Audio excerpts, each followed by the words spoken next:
এই যে আপু, রাস্তায় দাঁড়িয়ে হিসু করতেছেন, আপনার লজ্জা করে না? আপনি একটা মেয়ে হয়ে রাস্তায় দাঁড়িয়ে দাঁড়িয়ে হিসু করতেছেন? নীলিমা রাস্তার একপাশে দাঁড়িয়ে উল্টো দিকে ঘুরে ফোনে কার সাথে যেন কথা বলতেছে। এমন সময় পেছন থেকে এই কথাটা বলে উঠল। নীলিমা পেছনে ফিরতে দেখতে পেল নিলয় দাঁড়িয়ে আছে। নিলয়কে দেখে নীলিমা কিছুটা রাগান্বিত কণ্ঠে বলতে লাগলো, এই পিচ্চি ছেলে, তুই কি বললি? আমি ওইদিকে ঘুরে হিসু করতেছি, তুই কখনো দেখেছিস মেয়েরা দাঁড়িয়ে দাঁড়িয়ে হিসু করে? দেখবো না কেন? এই যে আপনি মাত্র শিশু করলেন, আপনার প্যান্ট ভিজা।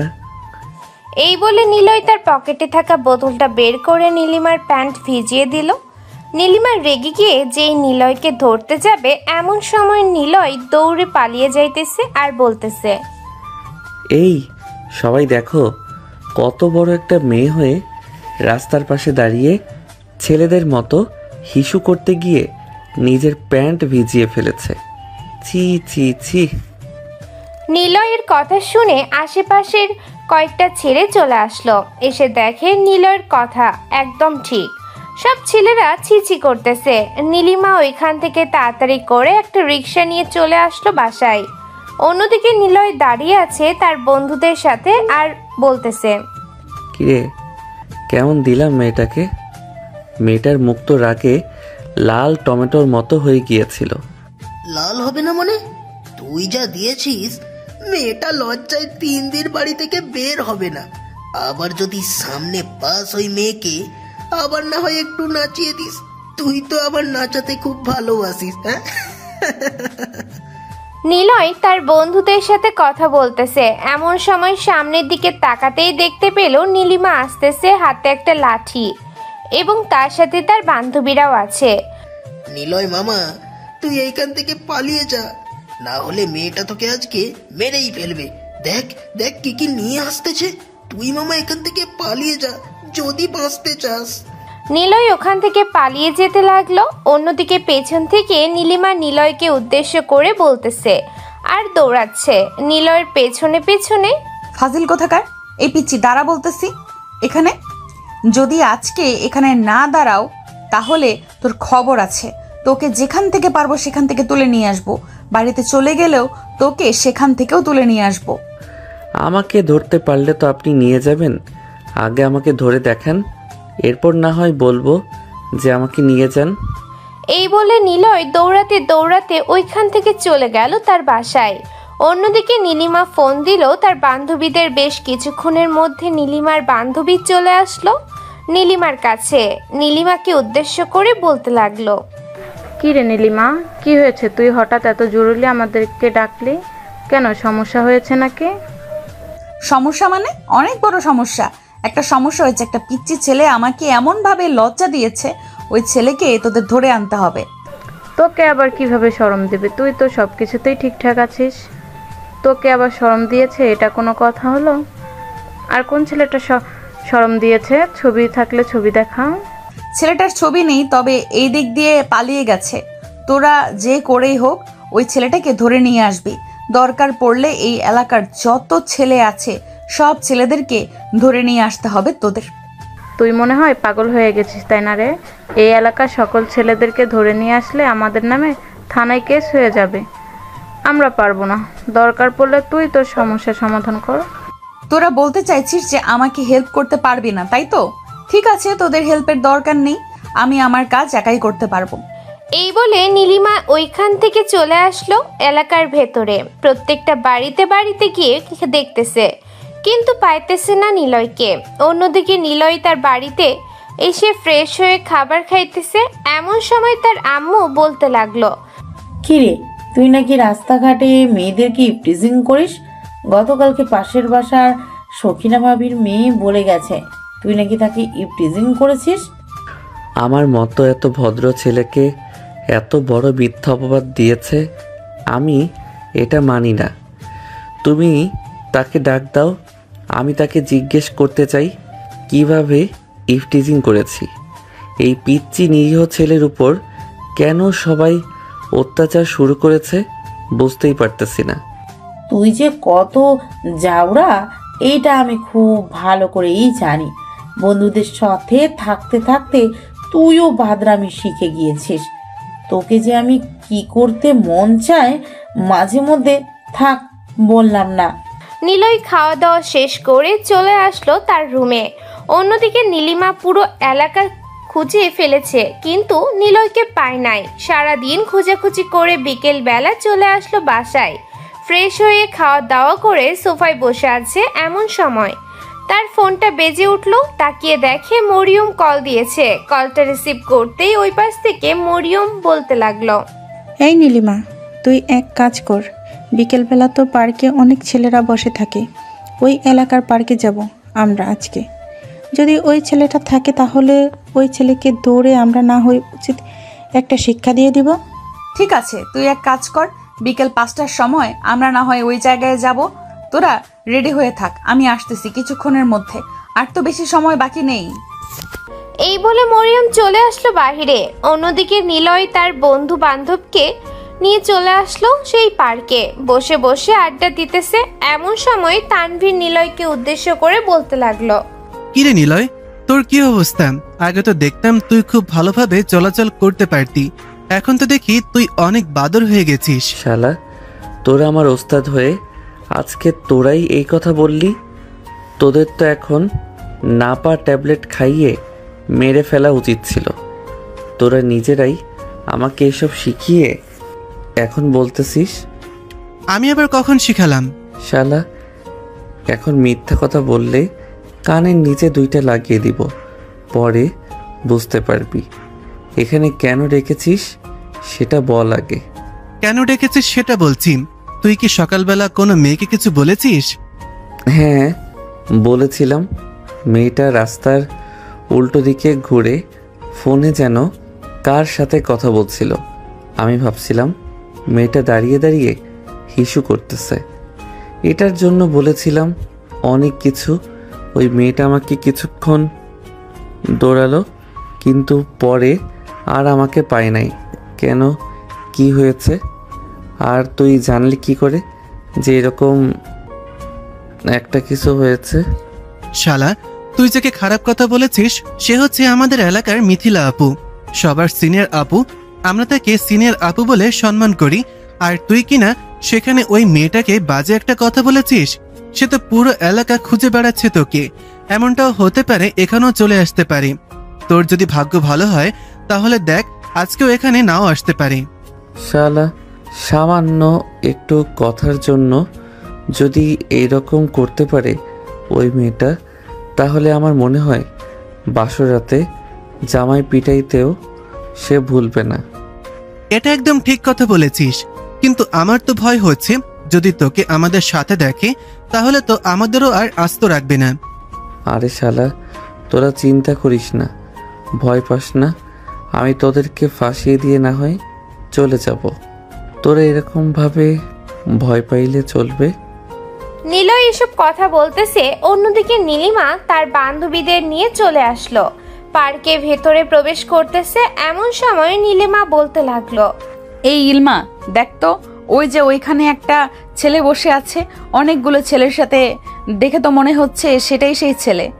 নীলিমা, তুই সত্যি কথা বলছিস? এটাই সেই ছেলে? আর একটু ভালোভাবে দেখে বলতো, এটাই সেই ছেলে কিনা? হ্যাঁ, এটাই সেই ছেলে, আমি একদম শিওর এটাই সেই ছেলে। তোরা ওই ছেলেকে ডেকে নিয়ে আয়, আমি ওইদিকে আছি। আমি গেলে হয়তো আমাকে দেখে পালিয়ে যাবে। তোদেরকে তো আর চেনে না, তোরা যা। ইলমা চলে আসলো নিলয়ের কাছে। নিলয়কে উদ্দেশ্য করে ইলমা বলতে লাগলো, এই ছেলে, তুমি একটু আমার সাথে এদিকে আসো তো, তোমার সাথে আমার জরুরি কথা আছে। নীলিমা পিছনে ফিরতে দেখতে পেল ইলমা দাঁড়িয়ে আছে। ইলমাকে দেখে নিলয় এক লাফিয়ে উঠে দাঁড়ালো আর বলতে লাগলো, হ্যাঁ আপু, চলেন যাওয়া যাক। আর ওইদিকে না গিয়ে চলেন আমরা একটা কফি শপে চলে যাই। আপনি যেহেতু সিনিয়র আপু, আমাকে নিজে এসে ডাক দিয়েছেন, তাহলে তো আপনাকে 1 কাপ কফি খাওয়ানো যায়। হ্যাঁ, এটা তো খুব ভালো কথা বলেছো। ঠিক আছে, চলো তাহলে, সামনে একটা কফি শপ আছে, ওইখানে যাই। নিলয় ইলমার সাথে সাথে যেতে লাগলো। এই দিকেই ইলমা নীলিমাকে মেসেজে সবকিছু বলে দিল। ইলমা বসে বসে নিলয়ের সাথে কফি খাইতেছে, এমন সময় নীলিমা পেছন থেকে এসে নিলয়ের শার্টের কলার চেপে ধরলো আর বলতে লাগলো, কি ব্যাপার পিচ্চি, এইখানে বসে আমার বান্ধবীর সাথে মজা করে কফি খাওয়া হচ্ছে? বাহ, বেশ ভালো কথা, আমাদেরকেও কফি খাওয়াও। নিলয় নীলিমাকে দেখে চমকে গেল, মনে মনে বলতে লাগলো, এই রে, এখন কি করি? তানভীর তো আমাকে ইশারা করে কিছু একটা বোঝানোর চেষ্টা করেছিল, কিন্তু আমি তো বুঝি নাই। নাচতে নাচতে এই মেয়ের সাথে চলে এসেছি, এখন তো আমাকে মেরে ভর্তা বানিয়ে খেয়ে ফেলতে পারে এই রাক্ষসী মেয়ে। নিলয় এইসব কথাবার্তা বলতেছে, অন্যদিকে নীলিমা নিলয়কে উদ্দেশ্য করে বলতে লাগলো, আরে ভয় পাওয়ার কোনো কারণ নেই, আমি তোমাকে মারধর করব না, আমি তোমাকে আমার বাড়িতে নিয়ে পাপ্পি দিব। তোমার এই নরম নরম গালগুলো আমার কাছে খুবই ভালো লাগছে। জানেমান, আসো তোমাকে একটু আদর করে নিয়ে আসি আমার বাড়ি থেকে। আরে আপু, আগে কফি খাওয়া শেষ করেন, আমার তরফ থেকে কফি খাওয়াবো। আজকে আপনাদেরকে কফি খাওয়ানোর পর না হয় আমাকে নিয়ে আপনি আপনার বাসায় চলে যাবেন। ঠিক আছে, কফির অর্ডার দিয়ে আর তুই এখান থেকে কোথাও যেতে পারবি না। আমি আপনাকে ভয় পাই নাকি যে এখান থেকে পালিয়ে যাব? ভয় পাইলে তো সকালবেলা রাস্তায় আপনাকে ওইসব বলতাম না। এখন আপনি খুব ভালোভাবে কফি খাওয়া শেষ করেন, এরপরে না হয় আমাকে নিয়ে যা ইচ্ছা তাই কইরেন। নিলয় সবার সাথে হাসি মুখে কফি খাইতেছে। কফি খাওয়া শেষ করে নিলয় যেই উঠে চলে যেতে যাবে, এমন সময় নীলিমা নিলয়ের একটা হাত ধরে বলতে লাগলো, কিরে, কোথায় যেতেছিস? চুপচাপ এখানে বস। তুই না বলেছিস আমাকে ভয় পাস না, এখন ভয় পেয়ে চলে যেতেছিস কেন? এই নিলয় ভয় পেয়ে চলে যাওয়ার লোক না, আপনি একটু দাঁড়ান, আমি আপনার উপরে হিসো করি যাতে কেউ না দেখে পারবেন দাঁড়াতে, যাতে কেউ না দেখে পারবেন দাঁড়াতে। ছি ছি, তাড়াতাড়ি ওয়াশরুম থেকে হিসু করে আয়। তোর মতো পিচ্চি ছেলের মুখে কিছুই আটকায় না, যদি আটকাতো তাহলে এখন সবার সামনে এসব বলতে পারতি না। আমার লজ্জা শরম নেই, আর আমি ছোট মানুষ, আমার লজ্জা শরম কোথায় থেকে থাকবে? 5 মিনিট বসেন, 10 মিনিটের ভিতরে আসতেছি। এই বলে নিলয় চলে আসলো ওইখান থেকে বাইরে। ওইটাকে উদ্দেশ্য করে বলতে লাগলো, এই যে ভাইয়া, ওরা কফির টাকা দিবে, ওদের কাছ থেকে কফির টাকা নিয়ে নেবেন। আমি চলে যাইতেছি, ওরা যদি জিজ্ঞেস করে তাহলে বলবেন যে আমি বাসায় চলে গেছি। ঠিক আছে ভাইয়া, যান তাহলে এখন। নিলয় কফি শপ থেকে চলে আসলো তার বন্ধুদের কাছে। নিলয়কে আসতে দেখে তানভীর এবং বাকি সবাই অবাক হয়ে রইল। তানভীর নিলয়ের মুখের দিকে তাকিয়ে আছে। তানভীরকে তাকিয়ে থাকতে দেখে নিলয় বলতে লাগলো, এই শালা, এইভাবে তাকিয়ে আছিস কেন? তোকে কি একবারও বলেছি এইভাবে তাকিয়ে থাকার জন্য? আর ওই মেয়েটা আমার একটা বালও ছিঁড়তে পারে নাই। দেখছিস আমি এখনো তোদের সামনে দাঁড়িয়ে আছি। মামা, আমার বিশ্বাস হচ্ছে না, তোকে মারধর করলো না, এটা কোনো কথা হলো? ওই মেয়ে তো খুব সাংঘাতিক একটা মেয়ে, সবাইকে মারধর করে, কিন্তু তোকে মারধর করলো না, এটা বিশ্বাস হলো না আমার। শালাই দেখ, ওদের সাথে বসে আমি কফি খেয়েছি, দেখ ভিডিও করেছি তোদেরকে দেখানোর জন্য। তোরা তো বিশ্বাস করবি না, এটার জন্য ভিডিও করে নিয়ে এসেছি, তোরা দেখতে থাক। শালা, তুই একটা মাল, তোর কাছ থেকে আমাদের কিছু শিখতে হবে, না হলে এইভাবে সিনিয়র মেয়েদেরকে ঘোরাতে পারবো না। আমার মতো হওয়ার চেষ্টা করতে হলে আমার পা ধুয়ে পানি খেতে হবে। যদি পানি খেতে পারিস তাহলে আমার মতো হতে পারবি, আর যদি পানি না খেতে পারিস তাহলে কখনোই আমার মতো হতে পারবি না। ওয়াথু শালা, তোর পা ধুয়ে আমি পানি খেতে কেন যাব? আজ পর্যন্ত আমি ফিল্টারের পানি ছাড়া আর কিছু খাই নাই, আর তুই বলতেছিস তোর পা ধুয়ে পানি খাবো? শালা, তুই না বললি এখন আমার মতো হবি? এটার জন্যই তো বললাম যে আমার পা ধুয়ে পানি খা, তাহলে হতে পারবি। যাই হোক, এখন আমি বাসায় যাই, সন্ধ্যা হয়ে এসেছে। বাসায় যদি আব্বু এসে আমাকে না পায় তাহলে আমার পাশায় বাড়ি পড়বে। এই বলে নিলয় চলে আসলো বাসায়। অন্যদিকে নিলয়ের বন্ধু বান্ধবও যার যার বাসায় চলে গেল। ওইদিকে নীলিমা তার বান্ধবীদের সাথে বসে আছে। এমন সময় ইলমা নীলিমাকে উদ্দেশ্য করে বলতে লাগলো, কি রে নীলিমা, ছেলেটা সেই কখন ওয়াশরুমে গেছে, এখনো তো আসলো না, আবার পালিয়ে গেল না তো? আরে না, পালিয়ে কোথাও যাবে? পালিয়ে গেলে কালকে তো আবার ধরতেই পারবো। ছেলেটাকে আজকে আমার বাসায় নিয়ে এমন শিক্ষা দিব যাতে আর কোনোদিন এরকম খারাপ ব্যবহার না করতে পারে কারোর সাথে। ইলমা এইসব কথাবার্তা বলতেছে। নীলিমার সাথে বেশ কিছুক্ষণ এইভাবে যাওয়ার পর নীলিমা বলতে লাগলো, ইলমা, ছেলেটা মনে হয় সত্যিই পালিয়ে গেছে। নীলিমা ইলমার সাথে কথা বলতেছে। এমন সময় ওইটার এসে নীলিমাকে উদ্দেশ্য করে বলতে লাগলো, আপু বিলটা দেন, 2000 টাকা বিল হয়েছে। আমরা কেন বিল দিব? আমাদের সাথে যে ছেলেটা ছিল সেই ছেলেটা বিল দিবে। ছেলেটা ওয়াশরুমে গেছে, কিছুক্ষণের মধ্যেই চলে আসবে। আপনাকে কে বলছে ছেলেটা ওয়াশরুমে গেছে? ছেলেটা তো এইখান থেকে চলে গেছে আর বলছে যে সে নাকি আপনাদের ছোট ভাই এবং বিলগুলো নাকি আপনারা দিবেন। ওইটারের কথা শুনে নীলিমা এবং তার বান্ধবীরা হাঁ করে তাকিয়ে রইল। নীলিমাকে হাঁ করে তাকিয়ে থাকতে দেখে ওয়েটার বলতে লাগলো, কি ব্যাপার, এভাবে হাঁ করে তাকিয়ে আছেন কেন? তাড়াতাড়ি টাকা বের করেন, আপনাদের দেখেই তো মনে হচ্ছে পথের ফকির। তাড়াতাড়ি টাকা বের করেন, না হলে কিন্তু আমি আমার স্যারকে ডাকতে বাধ্য হব আর বলবো যে আপনারা টাকা দিচ্ছেন না। এই নেন টাকা, আর আমরা ভিখারি না যে আপনি এসব বলবেন। নীলিমা এইসব কথাবার্তা বলতেছে। বেশ কিছুক্ষণ এইসব কথাবার্তা বলার পর চলে আসলো কফি শপ থেকে বাহিরে।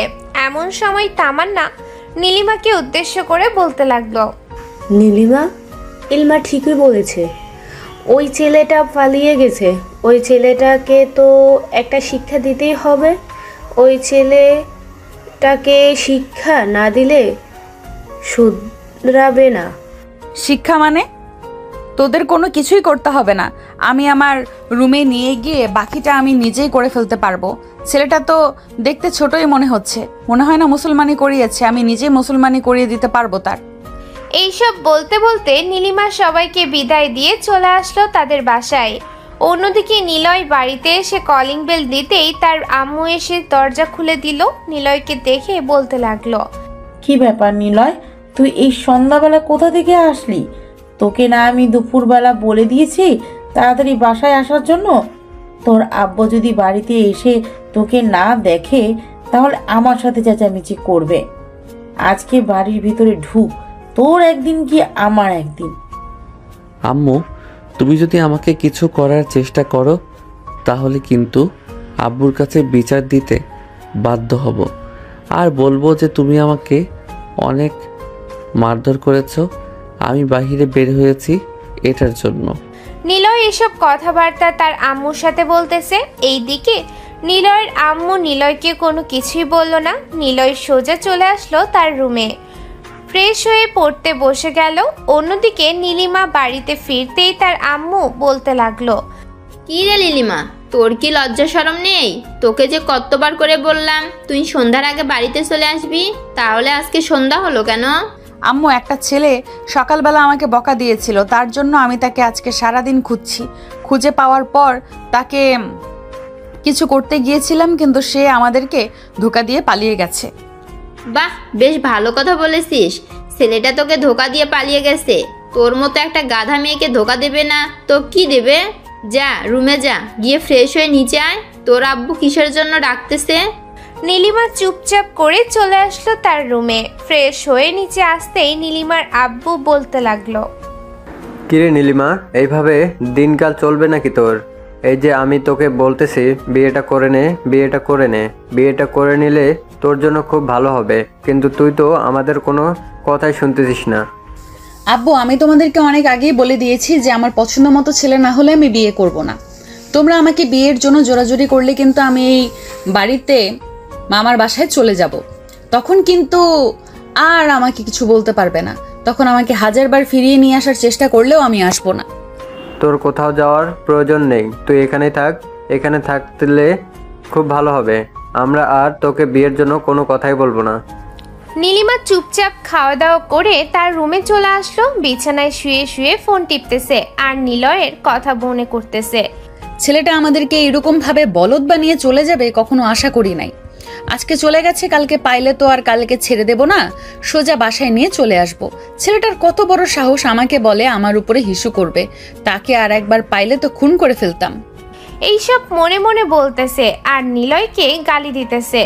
ওইদিকে নিলয় পড়া শেষ করে নিচে এসে সবার সাথে খাওয়া দাওয়া করে যেই চলে যেতে যাবে, এমন সময় নিলয়ের আব্বু বলতে লাগলো, নিলয়, তুই নাকি পাশের এলাকার নীলিমা নামের একটা মেয়েকে বকা দিয়েছিস সকালবেলা। আমি আসার সময় মতিন চাচা আমাকে বলেছি।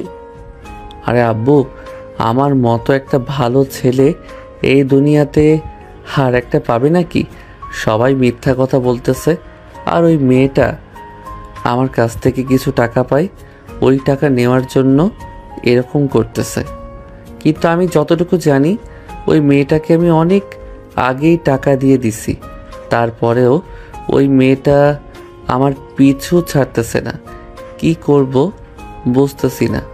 নিলয় এসব কথাবার্তা বলতেছে তারা আব্বুর সাথে। এইদিকে নিলয়ের আব্বু নিলয়কে উদ্দেশ্য করে আবারও বলতে লাগলো, কত টাকা পায় না আমাকে বল, আমি তোকে দিতেছি। কালকে না হয় তুই ওই মেয়েটাকে টাকা দিয়ে দিস, আর আগে যদি দিয়ে থাকিস তাহলে ওইটা ভুলে যা। মনে কর যে তুই ওই মেয়েকে টাকা দিস নাই। নিলয় তার আব্বুর কাছ থেকে 10,000 টাকা নিয়ে চলে আসলো রুমে। নিলয়ের আজকে সুখের দিন, তার আব্বু 10,000 টাকা দিয়েছে, তার আম্মু 10,000 টাকা দিয়েছে এবং সে একটা মেয়েকে অনেক কিছু বলেছে।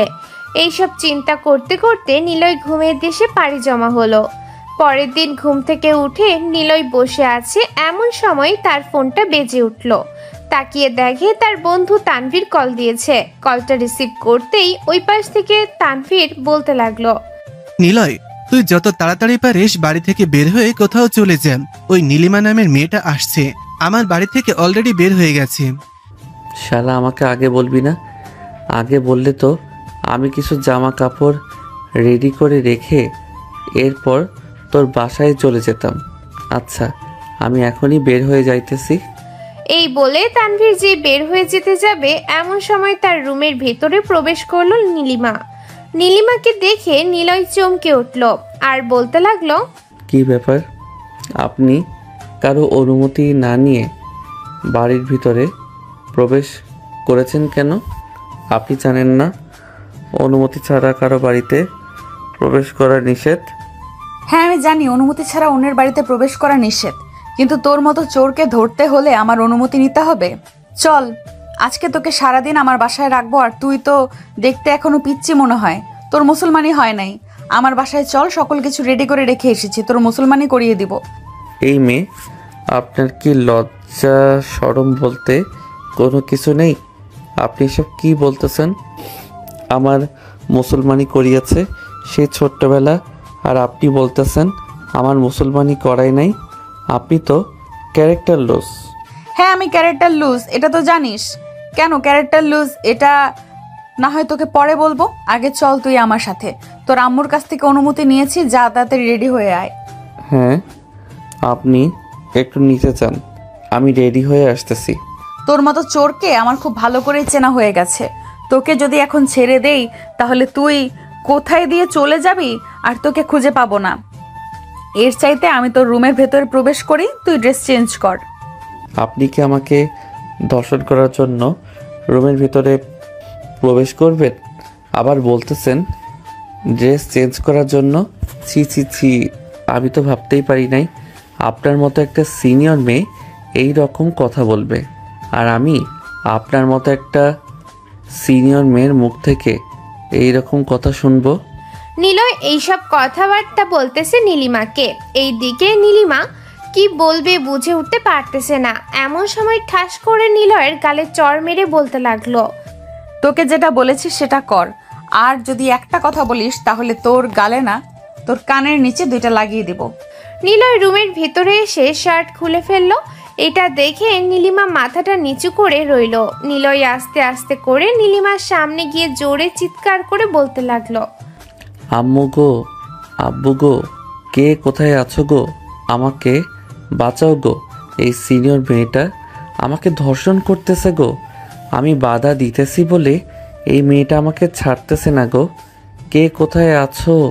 আমাকে বাঁচাও গো। নিলয়ের চিৎকার শুনে নীলিমা তাড়াতাড়ি করে নিলয়ের মুখ ধরে চেপে ধরলো। এটা দেখে নিলয় নীলিমার হাতে কামড় দিয়ে বসলো।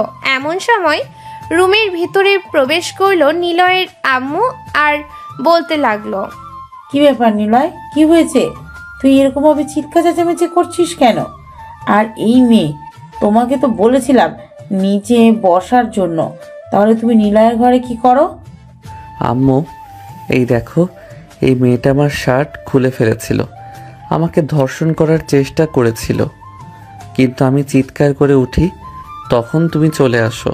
এই ছেলে একদম চুপ কর, বেশি কথা বলবি না। ছেলে মানুষকে আবার ধর্ষণ করা যায় নাকি? যদি ছেলে মানুষকে ধর্ষণ করা যেত তাহলে তো এই পৃথিবীতে এত মেয়ে মানুষ ধর্ষণ হতো না। ছেলে মানুষ ধর্ষণ করা যাবে না কেন? আপনাকে যেভাবে ধর্ষণ করা হয় আপনিও তো সেইভাবে আমাকে ধর্ষণ করতেছেন। এই যে আমার শার্ট খুলে ফেলেছেন, পরে তো মনে হয় প্যান্ট খুলে ফেলতেন।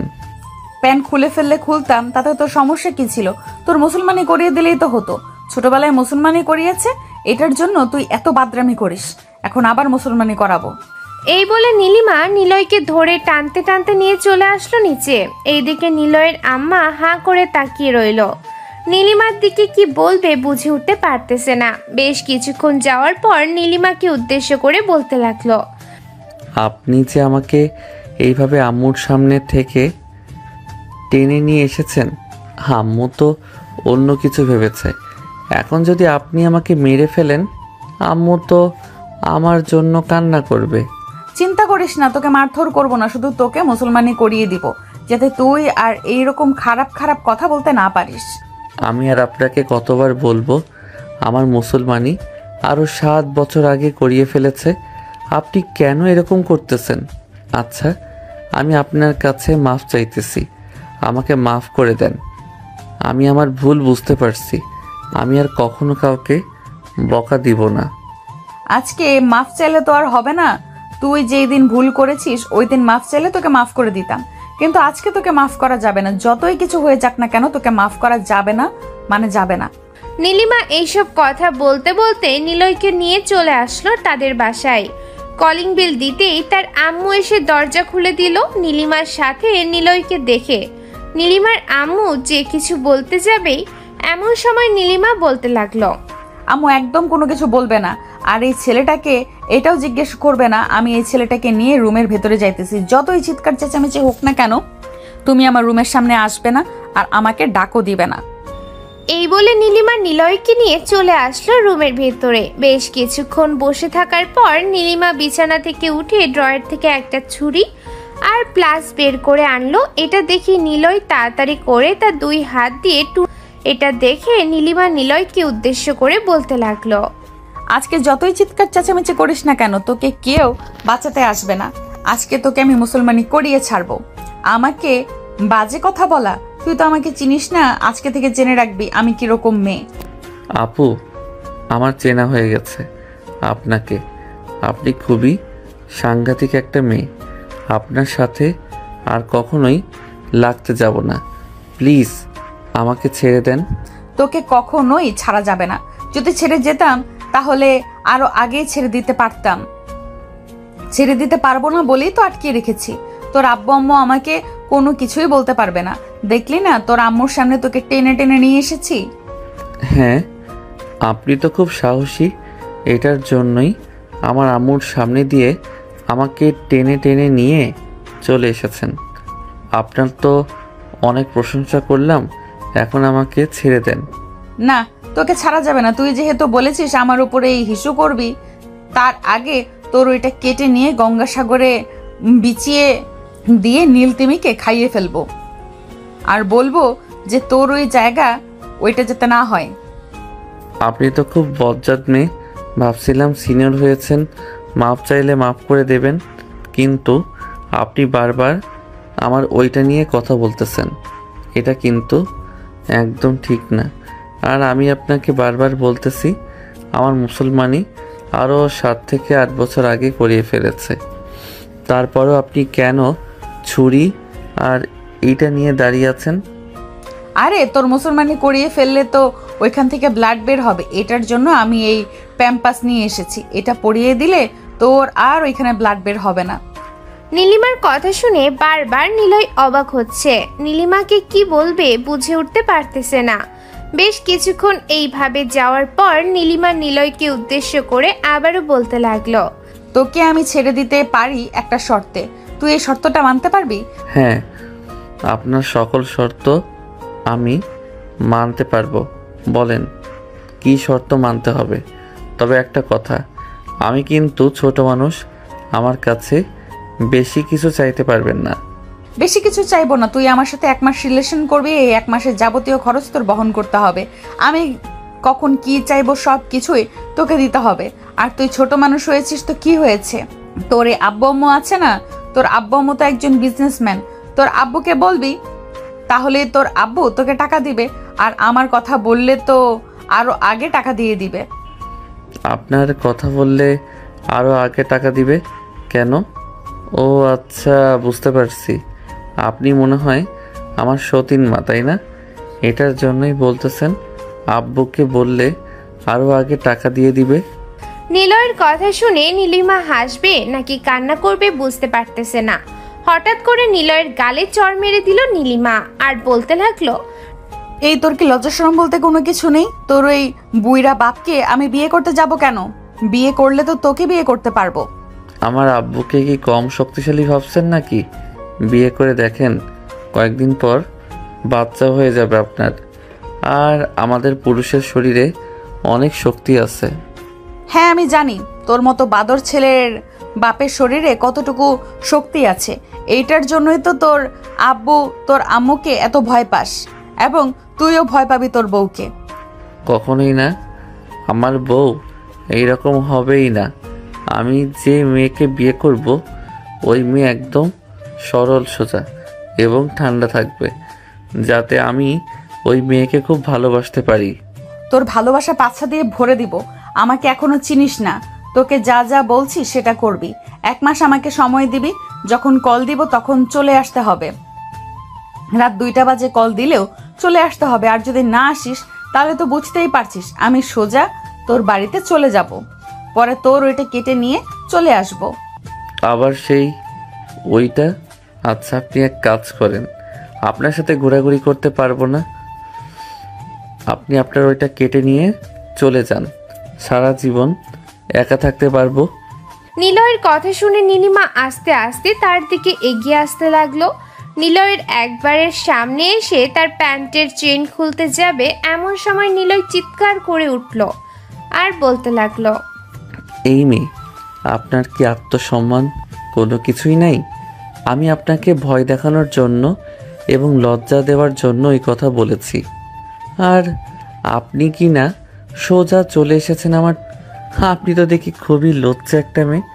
আপনার সাথে 1 মাস কেন, 1 দিনও থাকা যাবে না। 1 দিন কেন? তোকে আমি এই বাড়িতে 1 মাস রাখবো, দেখি তোকে ছাড়িয়ে নিয়ে যাওয়ার জন্য কে আসে। তোর বন্ধুরা আসলে তোর বন্ধুদেরকে এমন মার মারবো আর কোনোদিন আমার সামনে আসবে না। হয়েছে হয়েছে, আর এত বড় ডায়লগ দিতে হবে না। এখন আমার জন্য খাবার নিয়ে আসেন, আমার খুব ক্ষুধা লাগছে। আর আমি যেমন তেমন খাবার খাই না, কিন্তু আমি খাবার খাই মোরগ পোলাও, বিরিয়ানি, কাচ্চি, এইসব। আমি নিয়ে আসবো কেন? দেখি তোর পকেটে কত টাকা আছে। এটা বলতেই নীলিমা নিলয়ের পকেটে হাত দিতেই দেখতে পেল অনেকগুলো টাকা। বাহিরে বের করে গুনতে লাগলো। গোনা শেষ হতেই নীলিমা বলতে লাগলো, বাহ, তুই তো অনেক বড় লোক। তোর আব্বু দেখি তোর কাছে 10,000 টাকা করে দিয়ে রাখে। চিন্তা করিস না, এই টাকা নিয়ে যতদিন চলা যায় ততদিন না হয় দুজনে চলবো, আর যদি না চলতে পারে তাহলে পরবর্তীতে তোর আব্বুকে ব্ল্যাকমেল করে টাকা নিয়ে নিব। এই বলে নীলিমা চলে আসলো নিচে। অন্যদিকে নিলয়কে বেঁধে রেখেছে খুব শক্তভাবে, যাতে নিলয় পালিয়ে যেতে না পারে। নিলয় আস্তে আস্তে করে তার দাঁত দিয়ে একটা হাত খুলে ফেলল।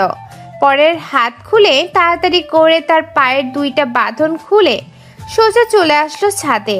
আস্তে আস্তে করে ডাব গাছ দিয়ে নিচে নেমে পড়লো। নিচে নামতেই নীলিমা নিলয়কে দেখে ফেলল। এইদিকে নিলয় দৌড়াতে দৌড়াতে চলে আসলো তানভীরদের বাসায়। কলিং বেল দিতেই তানভীরের আম্মু এসে দরজা খুলে দিল। নিলয়কে দেখে বলতে লাগলো, কি ব্যাপার নিলয়, কি হয়েছে তোমার? এভাবে হাঁপাতে হাঁপাতে এসেছো কেন? আসলে আন্টি, একটা রাক্ষসী মেয়ে আমার পিছু নিয়েছে। এটার জন্য আমি দৌড়াতে দৌড়াতে এসে এখানে দাঁড়িয়েছি আর হাঁপাচ্ছি। আপনি প্লিজ আমাকে বাড়ির ভিতরে ঢুকতে দেন, না হলে ওই মেয়েটা যদি দেখে নেয় তাহলে আমাকে মেরেই ফেলবে। তানভীরের আম্মু নিলয়কে বাড়ির ভেতরে নিয়ে আসলো। অন্যদিকে নীলিমা তাড়াতাড়ি করে চলে আসলো নিলয়দের বাসায়। কলিং বেল দিতেই নিলয়ের আম্মু এসে দরজা খুলে দিল। নীলিমাকে দেখে বলতে লাগলো, এই মেয়ে, আমার ছেলেকে কোথায় নিয়ে গেছো? তাড়াতাড়ি আমার ছেলেকে বের করে আনো, না হলে কিন্তু আমি থানায় গিয়ে তোমার নামে মামলা করব। পরে কিন্তু আর ছাড়া পাবে না, এই বলে দিলাম। আপনার ছেলে আপনার বাড়িতে এসেছে আমার বাড়ি থেকে পালিয়ে, তারপর আপনার ছেলেকে বের করে দেন, না হলে কিন্তু আমি পুরো বাড়িতে নতুন করে খুঁজে ফেলবো। এই মেয়ে, তুমি কি পাগল হয়ে গেছো? আমার ছেলে আমার বাড়িতে কখন আসবে? আমার ছেলে আমার বাড়িতে আসলে আমি দেখতে পাইতাম না নাকি? দাঁড়াও, আমি এক্ষুনি থানায় কল দিতেছি। থানা থেকে অফিসার এসে এরপরে তোমার বিচার করবে। এই মহিলা কি বলতেছি? এইসব তোর ছেলে এই বাড়িতে ছাড়া আর কার বাড়িতে যাবে? চুপচাপ তোর ছেলেকে বের করে দে, না হলে কিন্তু তোর ছেলের অবস্থা খুবই খারাপ হয়ে যাবে। এই মেয়ে, তুমি তো মস্ত বড় খারাপ একটা মেয়ে। আমার বাড়ি থেকে বের হয়ে যাও, আর আমার ছেলে কোথায় গেছে তাড়াতাড়ি বের করে আনো। আমি একটা কল দিতেছি থানায়। নীলিমা ওইখান থেকে সোজা চলে আসলো বাসায়। অন্যদিকে নিলয়ের আম্মু কল দিল থানায়। বেশ কিছুক্ষণের মধ্যে থানা থেকে লোক চলে আসলো। সবকিছু জানার পর অফিসার বলতে লাগলো, যেহেতু এই মেয়েটা এই এলাকার মেয়ে, তার মানে ধরে নেন সে হয়তো আপনার সাথে মজা করছে বা আপনার ছেলের সাথে মজা করছে। না, ওই মেয়ে আমার সাথে মজা করতেছে না। আমার সাথে মজা করলে অবশ্যই আমি জানতে পারতাম, কিন্তু সে আমার সামনে দিয়ে আমার ছেলের শার্টের কলার ধরে টেনে টেনে নিয়ে গেছে। আমি এর বিচার চাই অফিসার। আপনি যদি বিচার না করেন তাহলে আমি বড় আদালতে যেতে বাধ্য হব। আচ্ছা, আপনি এত চিন্তা করবেন না, আমি বিষয়টা দেখছি। এই বলে পুলিশ অফিসার চলে আসলো নীলিমাদের বাসায়। কলিং বেল দিতেই নীলিমার আম্মু এসে দরজা খুলে দিল। হঠাৎ করে পুলিশ আসতে দেখে নীলিমার আম্মু কিছুটা ভয় পেয়ে গেল। পুলিশ অফিসার নীলিমার আম্মুকে উদ্দেশ্য করে বলতে লাগলো, এই যে আপনার মেয়ে নীলিমা, কোথায় সে নাকি একটা ছেলেকে ধরে নিয়ে এসেছে। তার আম্মু আপনার মেয়ের নামে থানায় মামলা করেছে। আপনি আপনার মেয়েকে বলবেন যে এই ছেলেটাকে তাড়াতাড়ি বের করে দেওয়ার জন্য, না হলে কিন্তু আমরা থানা থেকে কিছু করার সিদ্ধান্ত নেব। দেখেন স্যার, আমার মেয়েটা হয়তো একটু রাগী এবং বদমেজাজি, কিন্তু একটা ছেলেকে ধরে নিয়ে এসেছে। সে হয়তো ওই ছেলেকে পছন্দ করে। পছন্দ না করলে সে আগে কখনো এই বাড়িতে কোনো ছেলে নিয়ে আসে নাই।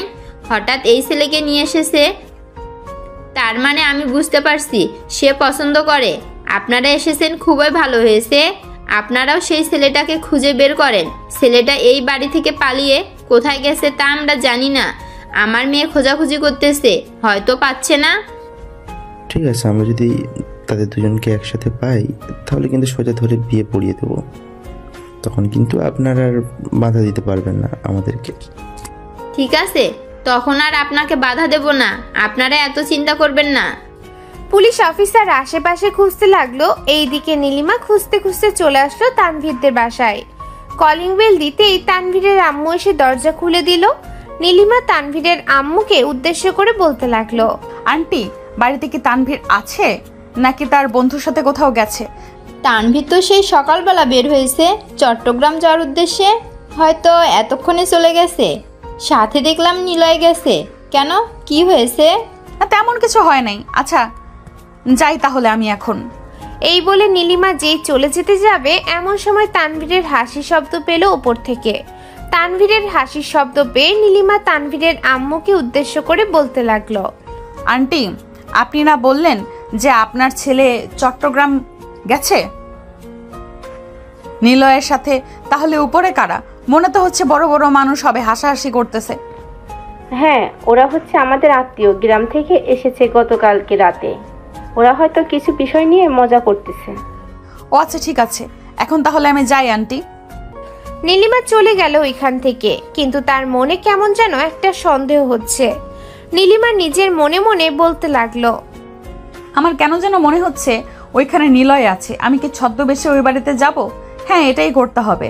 কাছে তো আমার বান্ধবীর বাড়ি আছে, বান্ধবীর বাড়িতে যাই, ওর বোরকাটা পরে এরপরে ছদ্মবেশে ওই বাড়িতে যাব। যদি নিলয়কে ওই বাড়িতে পাই তাহলে নিলয়ের কি অবস্থা হবে এটা আমি নিজেও জানি না। নীলিমা এসব ভাবতে ভাবতে চলে আসলো তার বান্ধবীদের বাসায়। কলিং বেল দিতেই তার বান্ধবী ইলমা এসে দরজা খুলে দিল। নীলিমা ইলমাকে সবকিছু খুলে বলতেই ইলমা তার একটা বোরখা দিয়ে দিল। নীলিমা ইলমাদের বাড়ি থেকে চলে আসলো আবারও তানভীরদের বাড়িতে। ভালোভাবে হিজাব পরে এসেছে যাতে তাকে না দেখা যায়। কলিং বেল দিতেই তানভীরের আম্মু এসে আবারও দরজা খুলে দিল। নীলিমাকে দেখে বলতে লাগলো, কে আপনি আর এখানে কেন এসেছেন? তানভীর আমাকে ফোন দিয়ে বলেছে যে বাসায় আসার জন্য। আমি তানভীরের বেস্ট ফ্রেন্ড নীলিমা। তানভীর তো বাসায় আছে, আমি ভেতরে গেলাম।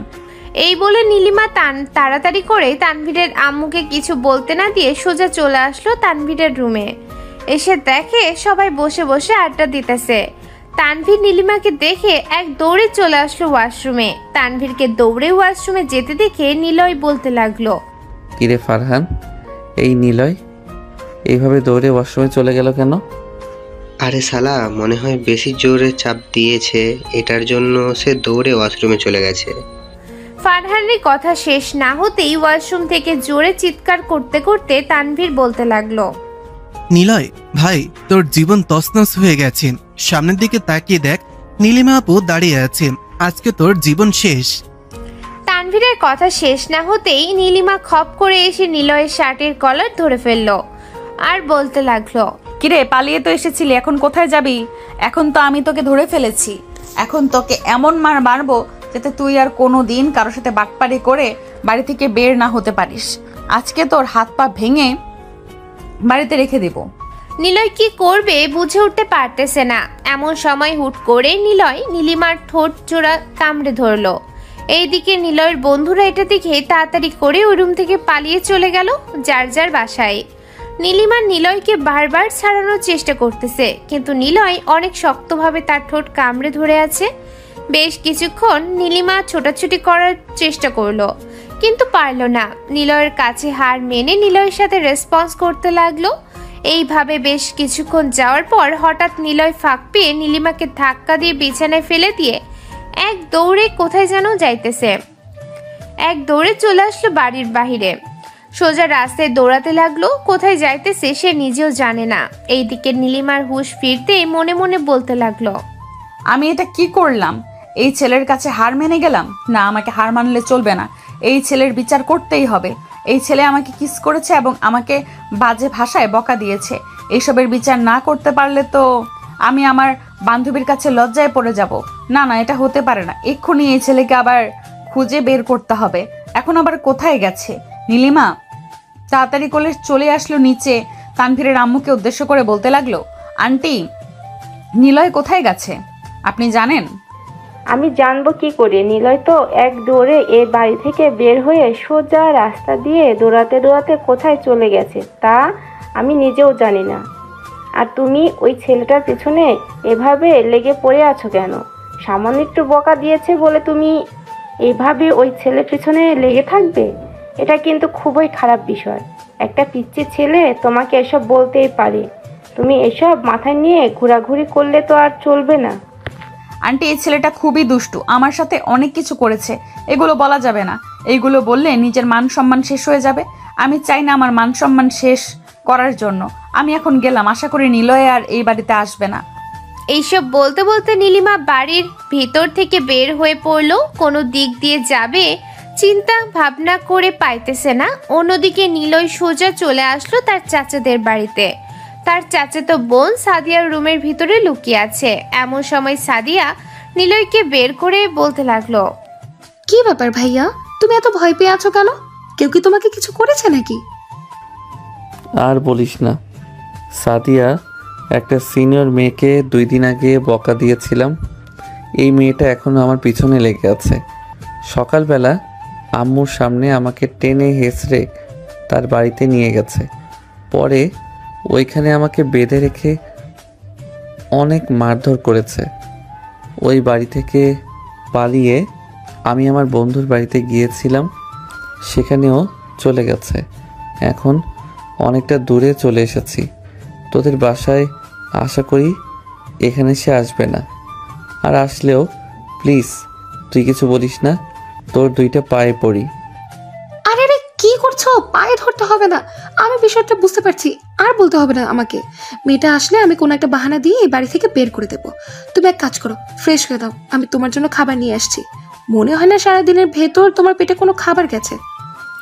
এই বলে সাদিয়া চলে আসলো নিচে। অন্যদিকে নিলয় ফ্রেশ হয়ে বসে রইল। এমন সময় সাদিয়া এসে নিলয়কে খাবার দিল।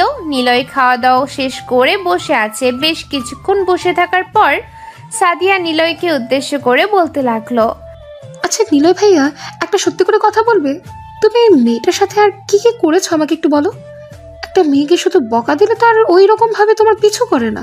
মেয়েটাকে হয়তো তুমি কোনো কিছু করেছো বা কোনো কিছু বলেছো, এটার জন্য এরকম করছে।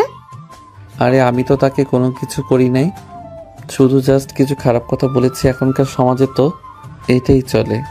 নিলয় সাদিয়ার সাথে কথা বলতেছে। অন্যদিকে নীলিমা পুরো এলাকা খুঁজে ফেলেছে, কিন্তু নিলয়কে আর পেল না। দেখতে দেখতে দেখতে রাত হয়ে আসলো। রাতে নিলয়ের আব্বু বাসায় আসতে নিলয়ের আব্বুকে উদ্দেশ্য করে বলতে লাগলো, ওগো শুনছো, আমার ছেলেটা সেই সকালবেলা বাড়ি থেকে বের হয়েছে, আর বাড়িতে ফিরে নাই। একটা মেয়ে নিলয়কে এই বাড়ি থেকে ধরে নিয়ে গিয়েছে। আমি তাকে বলেছিলাম কেন ধরে নিয়ে যাচ্ছে, কিন্তু সে আমার প্রশ্নের কোনো উত্তর দেয় নাই। তুমি প্লিজ আমার ছেলেকে নিয়ে আসো, যেখান থেকে পারো সেখান থেকে নিয়ে আসো।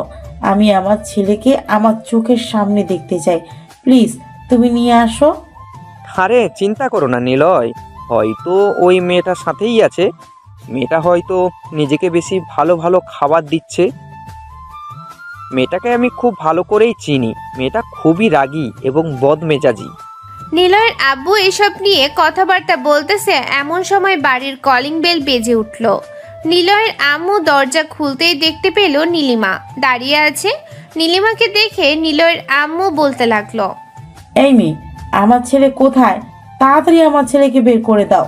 সেই সকালবেলা তুমি আমার ছেলেকে নিয়ে গেছো, এখনো কেন বের করে দিচ্ছ না আমার ছেলেকে? নিলয়কে তো খুঁজে পাইতেছি না, সেই দুপুর থেকে খোঁজাখুঁজি করতেছি, সবগুলো এলাকা খুঁজে ফেলেছি, কিন্তু প্রত্যেক বাড়িতে গিয়েছি, কোথাও পাই নাই। আপনারা প্লিজ একটু আপনাদের আত্মীয় স্বজনদের বাসায় খোঁজ করে দেখেন নিলয় তাদের বাসায় গিয়েছি কিনা। তোর খোঁজ খবর নিতে হবে না, সে যেহেতু তোমার কাছ থেকে পালিয়ে গেছে, তাহলে নিশ্চয়ই তার কোনো বন্ধু বান্ধবের বাসায় গিয়ে লুকিয়ে আছে। তুমি এখন বাসায় যাও। আর আমার ছেলের সাথে এই রকম করতেছো কেন? সামান্য 10,000 টাকা পাবে বলে এরকম করলে আমার ছেলের সাথে? মানে আপনি কি বলতে চাইছেন? 10,000 টাকার জন্য এমন করতেছি মানে? হ্যাঁ, নিলয় তো আমাদেরকে এটাই বলেছে তুমি নাকি তার কাছ থেকে 10,000 টাকা পাও। রাতে তো আমি তার পকেটে 10,000 টাকা দিয়ে দিয়েছিলাম, বলেছিলাম যে তোমাকে দিয়ে দেওয়ার জন্য, যাতে তুমি তার পিছনে না লেগে থাকো। আঙ্কেল, আমি ওর পেছনে টাকার জন্য দৌড়াচ্ছি না, আর ওর কাছ থেকে আমি কোনো টাকা পাই না, এবং তার সাথে আমার আগে কখনো পরিচয় ছিল না। সে আমাকে বকা দিয়েছে, আমি এই বকার সাজা আমি তাকে দিতে চাই। এইটার জন্য তাকে আমি এইভাবে ঘোরাচ্ছি।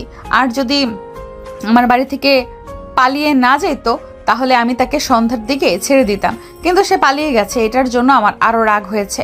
এখন তো আপনার ছেলেকে আমি ছাড়বো না, এখন পাইলে ডিরেক্ট বিয়ে করে ফেলবো। তোমার মতো দজ্জাল মেয়ের সাথে আমি আমার ছেলের বিয়ে দিব না, যতই তুমি চেষ্টা করো না কেন। আমার ছেলেকে বিয়ে করতে আমি তোমার সাথে আমার ছেলের বিয়ে দিব না। আপনার দিতে হবে না। আপনার ছেলেকে কিভাবে ব্ল্যাকমেল করতে হয় এটা আমি খুব ভালো করেই জানি। ব্ল্যাকমেল করে সোজা কাজী অফিসে নিয়ে চলে যাব, এরপরে বিয়ে করব। আমাকে কম সস্তা ভাইবেন না। এখন আমি গেলাম। যদি আপনার ছেলে বাড়িতে ফিরে তাহলে বলবেন যে তানভীরের কাছ থেকে আমার ফোন নাম্বার নিয়ে ফোন দেওয়ার জন্য, না হলে তার কি অবস্থা হবে সে নিজেও জানে না। এই বলে নীলিমা সোজা চলে আসলো তাদের বাসায়। কলিং বেল দিতেই তার আম্মু এসে দরজা খুলে দিল। নীলিমা তার আম্মুর সাথে কোনো কথা না বলে সোজা চলে আসলো তার রুমে। ফ্রেশ হয়ে বসে আছে এমন সময় ইলমা কল দিল। নীলিমাকে উদ্দেশ্য করে ইলমা বলতে লাগলো, কি রে নীলিমা, তুই কি নিলয়কে ছেড়ে দিয়েছিস নাকি? নিলয়ের মতো একটা ছেলে দেখলাম একটা মেয়ের হাত ধরে বাইরে ঘোরাঘুরি করছে। আমাদের বাড়ির সামনে একটা মার্কেট আছে, ওইখানে তুই আয়, এখন ওই জায়গায় আছে। আগে তুই ওর সামনে গিয়ে শিওর হয়ে নে এটা নিলয় নাকি অন্য কেউ। যদি নিলয় হয় তাহলে আমি যাব, আর যদি না হয় তাহলে আমি যাব না। ওই বেটা আমার ঠোঁটে লিপ কিস করেছে, এখন তো আমার মনে চাইতেছে তাকে বিয়ে করার জন্য। ওই পিচ্চিটা যে এত রোমান্টিক আমি আগে জানতাম না, এত সুন্দরভাবে লিপ কিস করেছে আমাকে, আমি তো পুরো পাগল হয়ে গেছি। মানে তুই সব কি বলছিস নীলিমা? অবশেষে কিনা তুই ওই পিচ্চি ছেলে প্রেমে পড়ে গেছিস? দেখ, এটা কিন্তু একদম ঠিক না। ওই পিচ্চি ছেলের যখন তখন মতি গতি পাল্টাতে পারে, যখন তখন তার সব কিছু পরিবর্তন হতে পারে। তাকে বিয়ে করলে সুখী হবি না, তার চাইতে অন্য একজনকে বিয়ে করে ফেল, আরো বেশি সুখে থাকতে পারবি। আমি আমার সিদ্ধান্ত নিয়ে ফেলেছি, আমি বিয়ে করলে ওই নিলয়কেই করব। সে যেহেতু আমার ঠোঁট স্পর্শ করে ফেলেছে, আমি আর চাই না আমার সব কিছু অন্য কাউকে দিতে। আমি চাই আমার সব কিছু এখন নিলয় ভোগ করবে। আমি আর তোকে কোনো কিছুই বলতে পারবো না, তুই তোর মতো যা ইচ্ছে তাই কর, আমরা শুধু তোর বিয়ে খাবো। ইলমা এইসব কিছু বলতেছে নীলিমাকে। অন্যদিকে নিলয় খাওয়া দাওয়া শেষ করে বিছানায় শুয়ে পড়লো। রাত পার হয়ে সকাল হলো। নীলিমা সকাল 8টায় চলে আসলো নিলয়দের বাসায়। কলিং বেল দিতে নিলয়ের আব্বু এসে দরজা খুলে দিল। নীলিমাকে দেখে বলতে লাগলো, নীলিমা, তুমি নিলয়কে এখনো পাওনি?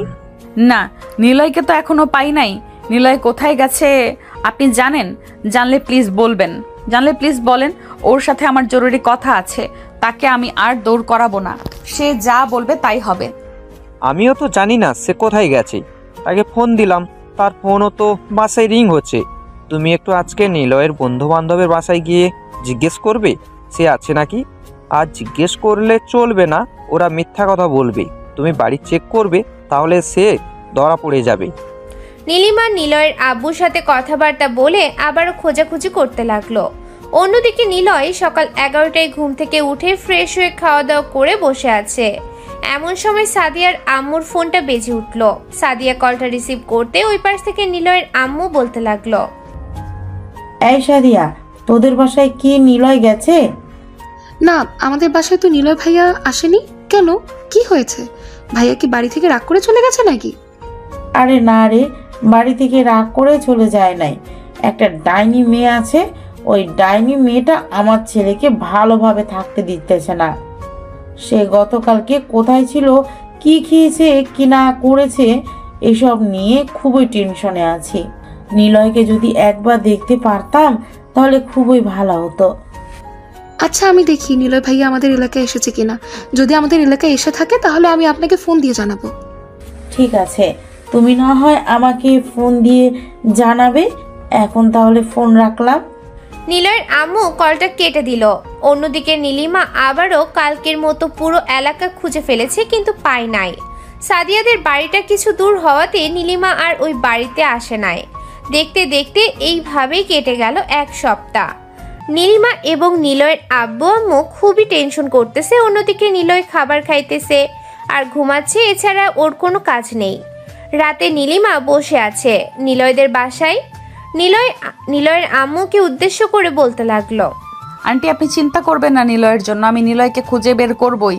সে যেখানেই লুকিয়ে থাকুক না কেন, আজ হোক বা কাল হোক তাকে বের হতেই হবে। আজকে 1 সপ্তাহ হয়ে গেছে আমি আমার ছেলের মুখ দেখি না। আমার ছেলে কখনোই আমাকে ছেড়ে একা একা থাকতে পারে না, আর আজকে কিনা সে 1 সপ্তাহ আমাদের ছেড়ে থাকতেছে। ওগো নিলয়ের আব্বু, নিলয়ের কোনো কিছু হয়ে যায় নাই তো? না, নিলয়ের কোনো কিছু হয় নাই। নিলয়ের কোনো কিছু হলে তো আমরা জানতাম।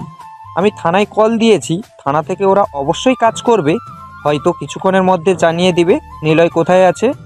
আমি টাকা দিয়ে পুরো পুলিশ ফোর্স লাগিয়ে দিয়েছি, দেখি ওরা কতটুকু কি করতে পারে। নিলয়ের আব্বু এইসব কিছু বলতেছে। বেশ কিছুক্ষণ এইসব কিছু বলার পর নিলয়ের আব্বুর নাম্বারে কল আসলো। কলটা রিসিভ করতে ওপাশ থেকে নিলয় বলতে লাগলো, হ্যালো আব্বু, তোমরা আমাকে নিয়ে চিন্তা করো না, আমি ভালো জায়গায় আছি। তুমি আম্মুকে জানিয়ে দিও আমি রাতের বেলা কল দিব। আর ওই মেয়েটা আমাদের বাসায় আছে নাকি? হ্যাঁ, বাসায় আছে। কেন, তোর কি হয়েছে? আর তুই কোথায় আছিস বল তো আমাকে। আমি কোথায় আছি এটা জানতে হবে না। আমি ভালো একটা চাকরি পেয়েছি, ওই চাকরি করতেছি আমাদের এলাকা থেকে অনেক অনেক দূরে। তোমরা আমার জন্য চিন্তা করো না। বাবা প্লিজ তুই বাড়িতে ফিরে আয়। ওই মেয়েকে আর কখনো এই বাড়িতে জায়গা দেব না। প্লিজ তুই বাড়িতে ফিরে আয়। না গো আম্মু, আমি যেটা একবার সিদ্ধান্ত নিয়েছি সেটাই হবে। আমি কয়েকদিন পর আসবো। এই বলে নিলয় কলটা কেটে দিল। দেখতে দেখতে কিছুদিন চলে গেল। রাত 11টা। নিলয় তাদের বাড়ির সামনে দাঁড়িয়ে কলিং বেল দিতেই ভিতর থেকে দরজা খুলে দিল নীলিমা। নিলয় নীলিমাকে দেখে চমকে উঠল আর বলতে লাগলো, কি ব্যাপার, আপনি এখানে কি করেন? আপনার তো এখানে থাকার কোনো প্রয়োজন নেই। আর যদি একবার কোনো উল্টাপাল্টা কথা বলেছিস তাহলে তোর খবর আছে। বাড়ির ভেতরে আয়। নিলয় বাড়ির ভেতরে আসতেই দেখতে পেল সবাই বসে বসে টিভি দেখতেছে। নিলয়কে দেখে নিলয়ের আব্বু বলতে লাগলো, কি রে, কত টাকা ইনকাম করেছিস? টাকাগুলো আমার হাতে দে আর ফ্রেশ হয়ে আয়, আমি খাবার দিতেছি। মানে কি বলতেছো তোমরা এসব? আর তোমাদেরকে না বললাম এই মেয়েটাকে যাতে এই বাড়িতে না রাখো? তারপরেও এই মেয়েটা এই বাড়িতে কেন? এই মেয়েটা হচ্ছে তোর বউ। সে কোথায় যাবে তোকে ছাড়া? যেখানে আমি বিয়ে করি নাই সেখানে কি না বলতেছো এই মেয়েটা আমার বউ? তোমরা মনে হয় সবগুলো পাগল হয়ে গেছো। এই মেয়েটা মনে হয় তোমাদেরকে কালো জাদু করেছে। এটার জন্য তোমরা এই মেয়ের হয়ে কথা বলতেছো। তোকে যেটা বলেছি তুই সেটা কর। যা ফ্রেশ হয়ে তাড়াতাড়ি। নিলয় চলে আসলো তার রুমে। ফ্রেশ হয়ে নিচে আসতে দেখতে পেল সবাই খাবার টেবিলে চলে এসে গেছে। খাওয়া দাওয়া শেষ করে সবাই সবার রুমে চলে গেল। নিলয় তার রুমে এসে শুয়ে আছে। এমন সময় তার রুমের ভেতর প্রবেশ করলো নীলিমা। দরজাটা লাগিয়ে দিয়ে নিলয়ের কাছে চলে আসলো। এইদিকে নিলয় নীলিমাকে দেখে ভয়ে বিছানায় বসে পড়লো শোয়া থেকে। কি ব্যাপার, আমাকে ভয় পেয়েছিস নাকি? ভয় পাস না, আমাকে কিছু করব না তোকে। সত্যি কিছু করবেন না তো আমাকে? না সত্যি তোকে আর কোনো কিছুই করব না। এখন শুধু বিয়েটা করা বাকি আছে। বিয়েটা করে ফেল, এরপরে দেখ তোর কি অবস্থা করি। আপনাকে? তাও আবার আমি বিয়ে করব? ইম্পসিবল। আপনাকে কখনোই আমি বিয়ে করতে পারবো না। আপনি আপনার মতো চলাচল করেন। আপনি আমার সিনিয়র, আপনাকে কেন আমি বিয়ে করতে যাব? সিনিয়র হয়েছে তো কি হয়েছে, আমি মানুষ না নাকি যে তুই বলতেছিস আমি মানুষ না? আমি কি আপনাকে একবারও বলেছি যে আপনি মানুষ না? উল্টাপাল্টা কথা বলেন কেন? আপনি উল্টাপাল্টা কথা বলেন বলেই এই রকম হয় আপনার সাথে। এখন আমাকে ঘুমাতে দেন। অনেক দিন পর বাড়িতে ফিরেছি। হ্যাঁ ঘুমাতে তো পারবি, তবে ঘুমাতে হবে আমার বুকের ওপরে। এইটা ছাড়া আর কোথাও ঘুমাতে পারবি না। যদি বালিশে ঘুমাতে চাস তাহলে লাথি মেরে নিচে ফেলে দিব। হে আল্লাহ, আমি আপনার কাছে বিচার দিলাম এই মেয়ের নামে। এই মেয়ের কপালে যাতে কাইল্লা বেটটা জামাই জটে, সে যাতে কখনোই কোনো কিছু না করতে পারে। এই মেয়ে যাতে চাকরি করে ওই বেটাকে খাওয়াতে পারে। চিন্তা করিস না, তোকে চাকরি করে খাওয়াতে পারবো। রাতের বেলা তুই আমাকে পর্যাপ্ত পরিমাণে আদর করবি আর তোকে আমি চাকরি করে খাওয়াবো। তোর কোনো কিছু করার দরকার নেই। বাহ, একটা সত্যি কথা বলেছেন আপনি। আপনার কথা আমি বিশ্বাস করলাম, অবশ্যই বিশ্বাস করলাম, 100% বিশ্বাস করলাম। এই কুত্তা, বেশি কথা না বলে চুপচাপ ঘুমা, আমিও ঘুমাবো। এতদিন আমি একটুও ঘুমাতে পারি নাই, তোর জন্য শুধু অপেক্ষা করেছি। আজকে একটু তোকে আমার বুকের সাথে জড়িয়ে ধরে শান্তিতে ঘুমাতে পারবো। এই বলে নীলিমা নিলয়কে তার বুকের সাথে জড়িয়ে ধরে ঘুমের দেশে পাড়ি জমালো। এইদিকে নিলয় ঘুমের মধ্যে তার একটা হাত নীলিমার জামার ভেতরে ঢুকিয়ে দিল। ফজরের আজানের শব্দে নীলিমার ঘুম ভাঙতে দেখতে পেল তার একটা হাত নীলিমার বুকের সাথে লেগে আছে। এটা দেখে যেই সরাতে যাবে এমন সময় নীলিমা নিলয়কে আরো শক্ত করে জড়িয়ে ধরলো। নিলয় কি করবে বুঝে উঠতে পারতেছে না। বেশ কিছুক্ষণ যাওয়ার পর নিলয় বলতে লাগলো, এই যে সাতচুন্নি, ঘুম থেকে ওঠেন, ফজরের আজান দিয়েছে, নামাজ পড়তে হবে। আমি নামাজ পড়ব, আপনি ঘুমিয়ে থাকেন। তুমি নামাজ পড়লে আমি ঘুমিয়ে থাকবো কেন? আমিও তোমার সাথে নামাজ পড়বো। কিছুক্ষণ ওয়েট করো, আমি 2টা জায়নামাজ নিয়ে আসতেছি পাশের রুম থেকে, আর তুমি ততক্ষণে অজু করে নাও। এই বলে নীলিমা বিছানা থেকে উঠে চলে আসলো পাশের রুমে। 2টা জায়নামাজ নিচে আবার নিলয়ের রুমে এসে এক পাশে বিছিয়ে অজু করে এসে নিলয়ের সাথে নামাজ আদায় করে নিল। নামাজ আদায় করে নিলয় বিছানায় শুয়ে পড়তে নীলিমা নিলয়কে উদ্দেশ্য করে বলতে লাগলো, নিলয়, আমি আর তোমাকে বিরক্ত করব না আগের মতো। আমি শুধু এখন তোমাকে বিয়ে করতে চাই, আর কোনো কিছু চাই না। বিয়ে তো করবেন, তা আমি নিজেও জানি। আপনি আমাকে তো ছেড়ে দিবেন না। তবে আপনি আজকে থেকে আপনার বাড়িতে থাকবেন এবং আমি আমার বাড়িতে থাকব। আমি আপনাকে কয়েকটা দিন দেখতে চাই। এই কয়েকটা দিন আপনি নিয়মিত 5 ওয়াক্ত নামাজ পড়বেন, আর আমি যা ইচ্ছা তাই করি, তাতে আপনি বাধা দিবেন না। ঠিক আছে, বাধা দিব না। তবে একটা জিনিস করতে পারবে না, মেয়ে নিয়ে ঘুরোঘুরি করতে পারবে না এবং মেয়েদের সাথে কথা বলতে পারবে না, আবার তাকাতেও পারবে না। যদি এটা মানতে পারো তাহলে আমি আমার বাড়িতে চলে যাব। ঠিক আছে, আমি মানতে রাজি আছি। আপনি কিছুক্ষণ পর বাসায় চলে যান, আর আমি চাইলে আগের মতো দুষ্টামি ফাইজলামি করতে পারেন। আপনার দুষ্টামি এবং ফাইজলামিগুলো অনেক মিস করেছি এতদিন। ওইগুলো না হয় বিয়ের পরে করা যাবে, তখন দেখবো কতটা অত্যাচার সহ্য করতে পারো তুমি আমার কাছ থেকে। এই বলে নীলিমা নিলয়ের মুখে, গালে, ঠোঁটে সব জায়গায় কিস করে চলে আসলো নিচে। নিলয়ের আম্মুর কাছ থেকে বিদায় নিয়ে সোজা চলে গেল তাদের বাসায়। দেখতে দেখতে দিন কেটে রাত হলো। রাতে নিলয় খাবার টেবিলে বসে আছে, এমন সময় তার আম্মু বলতে লাগলো, নিলয়, মেয়েটা তো এমনিতেই একটু ফাজিল, তবে তোর সাথে খুব মানাবে। তুই এক কাজ কর, মেয়েটাকে বিয়ে করে ফেল। তুই যদি অনুমতি দিস তাহলে আমরা মেয়ের পরিবারের সাথে কথাবার্তা বলে তোর বিয়ের ফাইনাল করব। এত তাড়াহুড়া করতেছো কেন? আরও কয়েকটা দিন যাক, এরপরে না হয় দেখা যাবে বিয়ে করব নাকি বিয়ে করব না। ঠিক আছে নিলয়, তোর যখন বিয়ে করার ইচ্ছা হবে তখন আমাদেরকে বলিস।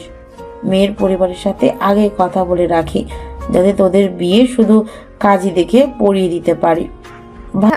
নিলয় আর কোনো কিছু বলল না, সোজা চলে আসলো বাহিরে।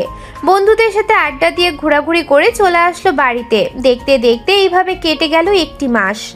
এই 1 মাসে নীলিমা অনেকটা পরিবর্তন হয়ে গেছে। নীলিমার এই রকম পরিবর্তন দেখে তার আম্মু বলতে লাগলো, তুই যদি এইরকম সব সময় থাকতি তাহলে তোর জন্য কত ভালো ভালো ছেলে আসতো বিয়ে করার জন্য, আর তুই কিনা তোর চাইতে 5 থেকে 6 বছরের ছোট ছেলেকে বিয়ে করার জন্য পাগল হয়ে পড়েছিস।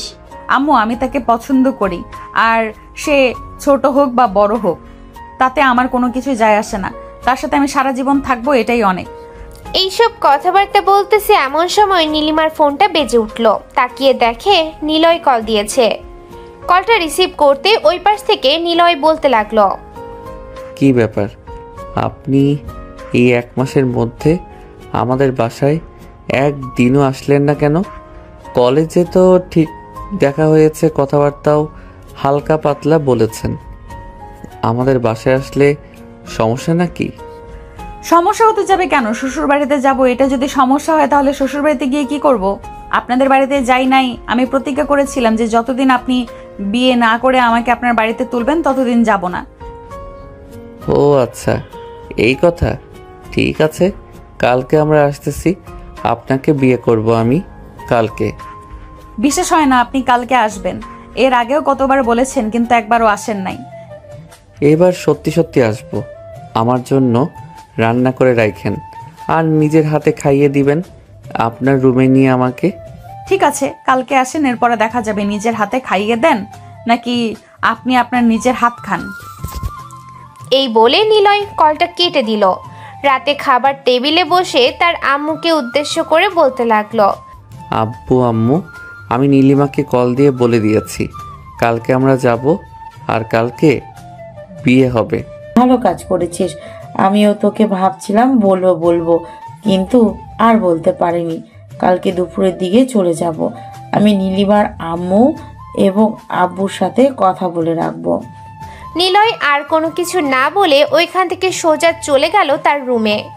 দেখতে দেখতে রাত কেটে সকাল হলো। সকালে খাওয়া দাওয়া করে নীলিমার জন্য কিছু জিনিসপত্র কিনতে চলে গেল নিলয়। সব কিছু কেনাকাটা করে বাড়িতে নিয়ে আসলো। দুপুর 12:45। নিলয় এবং তার আব্বু আম্মু দাঁড়িয়ে আছে নীলিমাদের বাড়ির সামনে। কলিং বেল দিতে নীলিমার আম্মু এসে দরজা, আরে আপনারা চলে এসেছেন, ভিতরে আসেন। নিলয় ভেতরে চলে আসলো তার আব্বু আম্মুকে নিয়ে। বেশ কিছুক্ষণ কথাবার্তা বললে কাজী সাহেবকে নিয়ে আসলো নিলয়ের আব্বু। সবার সম্মতিতে বিয়ে হয়ে গেল দুইজনের। রাতের খাওয়া দাওয়া করে নিলয়ের আম্মু নীলিমাকে নিয়ে চলে আসলো তাদের বাসায়। সবাই বসে বসে আড্ডা দিতেছে। এমন সময় নীলিমা বলতে লাগলো। এই বলে নীলিমা নিলয়কে নিয়ে চলে আসলো রুমে। দরজাটা লাগিয়ে দিয়ে নিলয়ের সামনে এসে বলতে লাগলো, শাশুড়ি আম্মু, আমি আপনার পিচ্চি ছেলেকে নিয়ে রুমে যাইতেছি। ওর সাথে আমার অনেক বোঝাপড়া আছে। সে অনেক দৌড়াদৌড়ি করেছে আমাকে এবং কষ্ট দিয়েছে। এই কষ্টের জন্য তাকে তো সাজা পেতেই হবে। এখন কোথায় পালিয়ে যাবি? 1 মাস আমাকে সময় দিয়েছিলে, আমি কারোর সাথে কথাবার্তা বলি নাই। তোকে আমি এতবার বারণ করার পরেও তুই মেয়েদের সাথে কথা বলেছিস, ঘুরোঘুরি করেছিস, হাতে হাত মিলিয়েছিস। তোকে কি আমি ধর্ষণ করব?